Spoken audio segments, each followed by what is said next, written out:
फैयै फैनानै final match जाफैबाय थांनाय 18 सेप्तेम्बरनिफ्राय अपेनिं जानानै मोनजिद' टिमनि गेजेराव बादायलायनाय सोलिबोबाय थादोंमोन दा फैनानै बे मोनजिद' फेजेनजोबनानै दा मोननै टिम दंसै दा बिसोर बे मोननै टिमनि गेजेराव फाइनाल खेला जाबाय बे मोननै टिमानो जाहैबाय सेथिया जाहैबाय दाहाल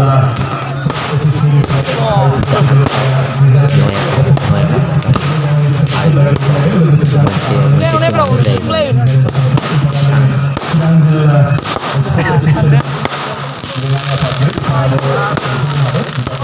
मोनसे टिमानो जाहैबाय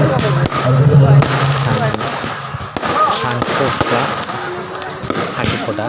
बे मोननै टिमनि गेजेराव बादायलायनाय टिम जागासिनो दा खेलाखौ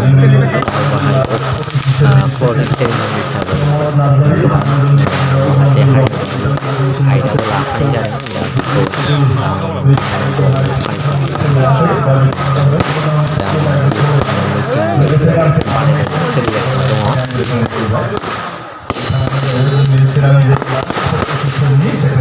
बादायलायनाय सोलिबाय थानाय समाव नारा मोननै बाहागोआव स्कर खालामनो हानाय जायाखै नाथाय दाहाल टिमा फार्स्ट हाफनि जोबथा समाव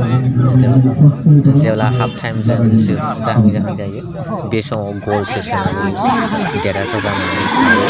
आरो बिनिफ्राय फिन जेब्ला खारफादोलै सासे आरो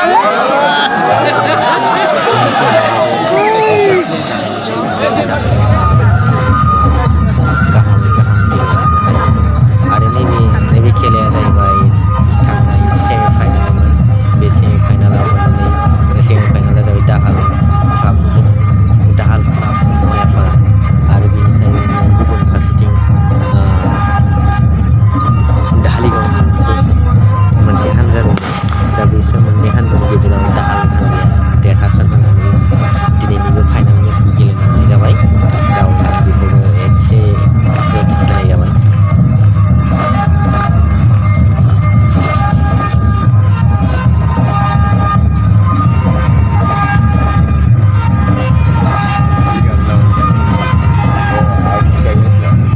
दिनैनि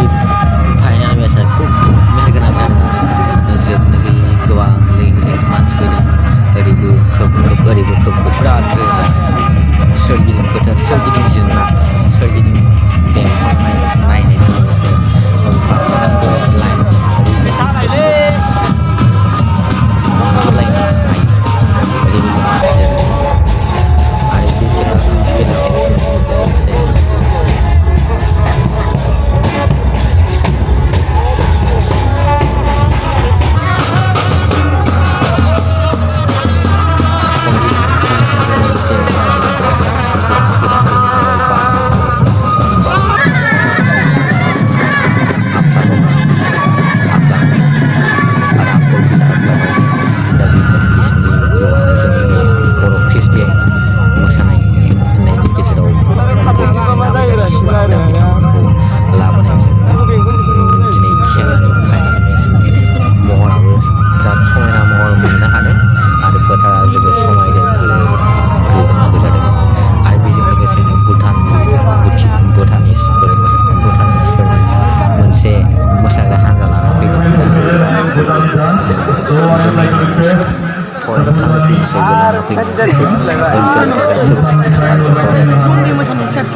बिथांमोननि कालसारनि सोमोन्दै सिनायथि लायनो हागोन दा बियो मोनसे कमिटिनि थाखाय मोनसे जोबोद बाख्नायथाव बाथ्रा जादों आरो बे बाथ्राया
फार्स्ट हाफआव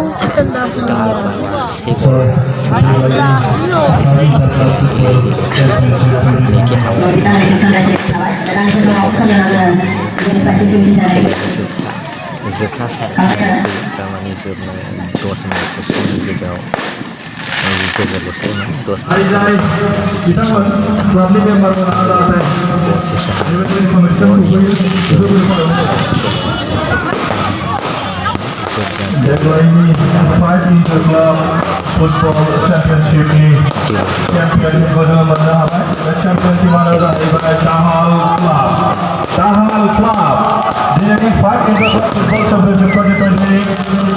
बादायलायनायाव दाहाल क्लाब सेनं आमगुरि नयापाराया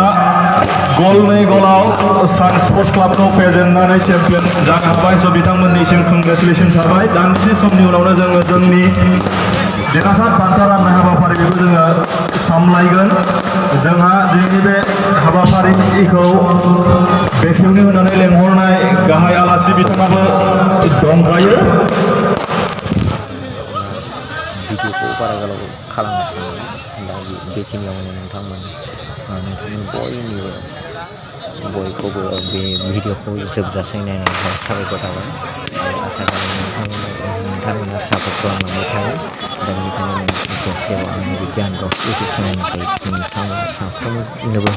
गोसो गोरबोनिफ्राय साबायखर बावनानै बेयावनो गोजोननाय थागोन आरो मोनसे खावलायनाय नोंथांमोना जाहाथे दासिमबो चेनेलखौ साबस्क्राइब खालामाखै नोंथांमोना चेनेलखौ साबस्क्राइब खालामना होयो।